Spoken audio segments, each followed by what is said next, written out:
আসসালামু আলাইকুম।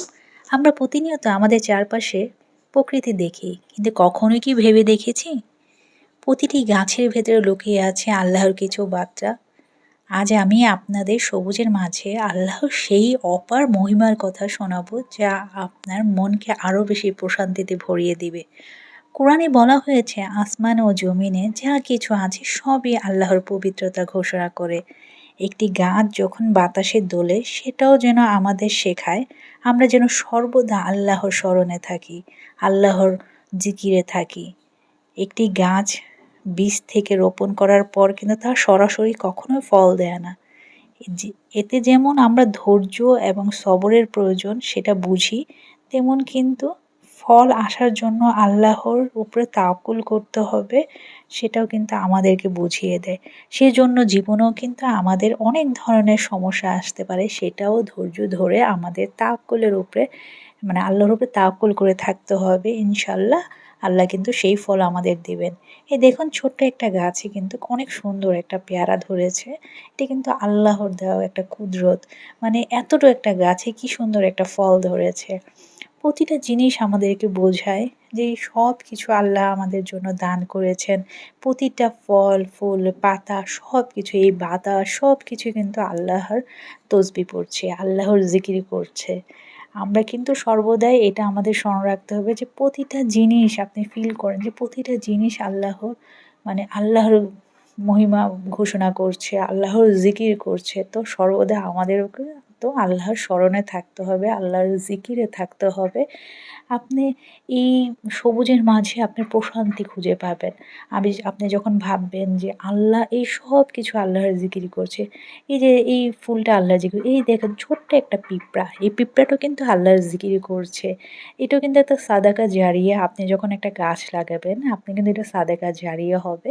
আপনি এই গাছ যতদিন পর্যন্ত থাকবে, আমি কিন্তু কিছু গাছ লাগিয়েছি আমার মা-বাবা, আমার নানু ভাইয়ের নামে। এটা সাদেকা জারিয়া হিসেবে এখানে একটা যদি পিঁপড়াও বসে না, একটা ফল যদি কোনো পাখি খায়, সেটা কিন্তু ইনশাআল্লাহ আমার মা-বাবা, আমার নানু ভাইয়ের সাদেকা জারিয়া হিসেবে সেই সোয়াব যাবে ইনশাআল্লাহ।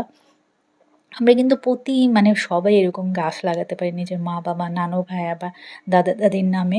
এভাবে কিন্তু এগুলো সাদাকা জারিয়া হয়, বা নিজের নামেও করতে পারি। এটা সাদাকা জারিয়া হবে। প্রতিটা বিষয় কিন্তু আমাদেরকে ভাবায়। প্রতিটা বিষয় আল্লাহ আমাদেরকে ভাবায়, এত সুন্দর ফুল, এত সুন্দর সৃষ্টি, আল্লাহর কুদরত আমাদেরকে বুঝায়।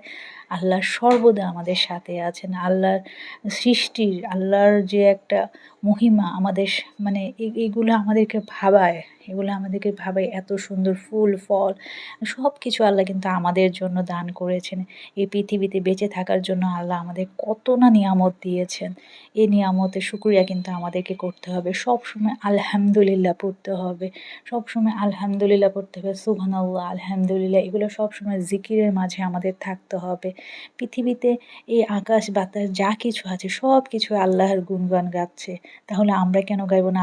আল্লাহ তো আমাদের শ্রেষ্ঠ জীব হিসেবে তৈরি করেছেন। তাহলে আমরা কেন এর গুণগান গাইবো না? আল্লাহর গুণগান গাওয়া তো আমাদের সর্বক্ষণ প্রয়োজন। আমাদের নিঃশ্বাস, আমাদের সবকিছু তো আল্লাহর দেওয়া রহমত। নবীজি সাল্লাল্লাহু আলাইহি সাল্লাম কিন্তু আমাদের গাছ লাগানোতে অনেক উৎসাহিত করেছেন। আমাদের গাছ লাগাতে হবে। মাটি, পানি সবই কিন্তু এই গাছগুলোর একই মাটি, একই পানি। কিন্তু ফল হয় একেক গাছে একেক রকম। এটা সরাসরি আল্লাহর কুদরত। আল্লাহ যেভাবে গাছের রিজিক ও খাবারের ব্যবস্থা করেন, ঠিক সেইভাবেই কিন্তু আল্লাহ আমাদের প্রত্যেকের রিজিকের জিম্মাদার। সেজন্য রিজিক নিয়ে কখনো ভাববেন না। আল্লাহ আপনাকে যতটুকু দান করবেন, আল্লাহ কিন্তু লিখেই রেখেছেন। তারপরেও আপনি চাইবেন, আল্লাহ চাইলে কিন্তু আল্লাহ কখনোই কারো দোয়া ফেলে দেন না। নামাজের মাধ্যমে চাইবেন, দেখবেন আল্লাহ ইনশাআল্লাহ সবাইকে আল্লাহ সাহায্য করেন। আল্লাহর উপরে তাওয়াক্কুল করে যেকোনো আপনি কাজ করবেন, আল্লাহ কিন্তু আপনাকে সাহায্য ইনশাআল্লাহ করবেই।